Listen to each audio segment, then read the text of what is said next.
My name is Jody Taylor. This is a safety tip from the Certified Horsemanship Association, and this is Kristen Jaworski.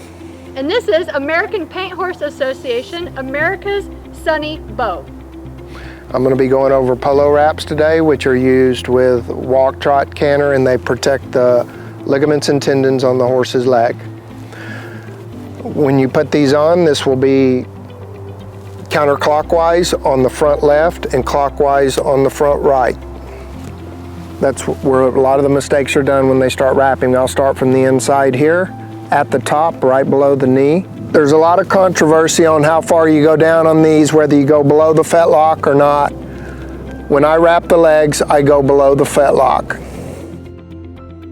The tendons actually run all the way down to the hoof. I'm going to make a turn there and then start my way back up.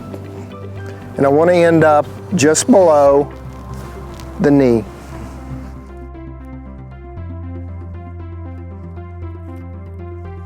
You want to make sure that this is not too tight but not too loose, so it needs to have enough just to get your finger in there and it not squeeze it in half.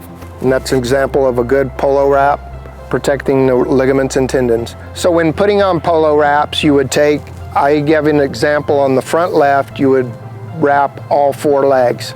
They have ligaments and tendons on all four that need to be protected. All right, now I'm going to move on to standing wraps. Standing wraps are used when hauling in trailers, sometimes for injuries in a stall. They're used with 3 different materials here.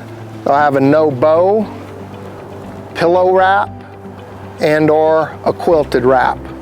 Today, I am going to be using the pillow wrap.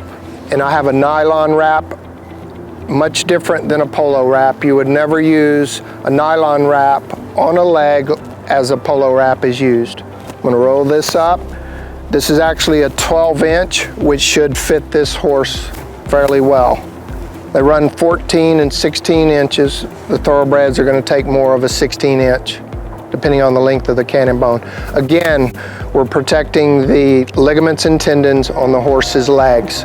All 4 will be wrapped when they're hauled in a trailer or in a stall. This is counterclockwise as well on this front left. You start on the inside, just below the knee. You want this snug.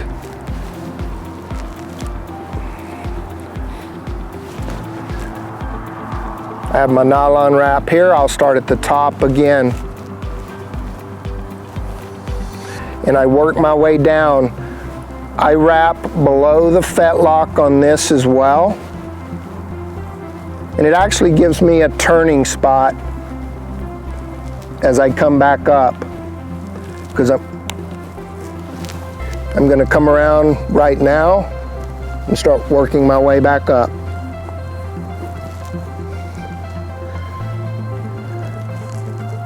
And I should end up just below the knee.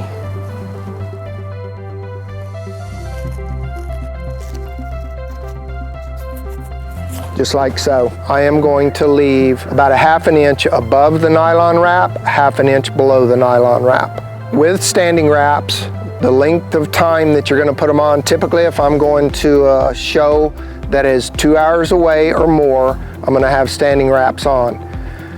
I will leave those on for probably 12 to 14 hours at the most, or until I get to my destination. When you have an injured horse, you're only going to wrap the injured leg.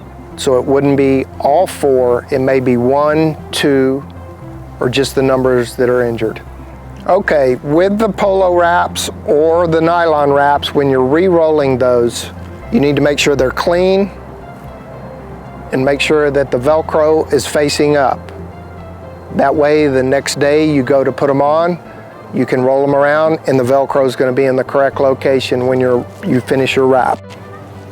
So you would roll it just like this. Velcro facing up. Okay, there I go.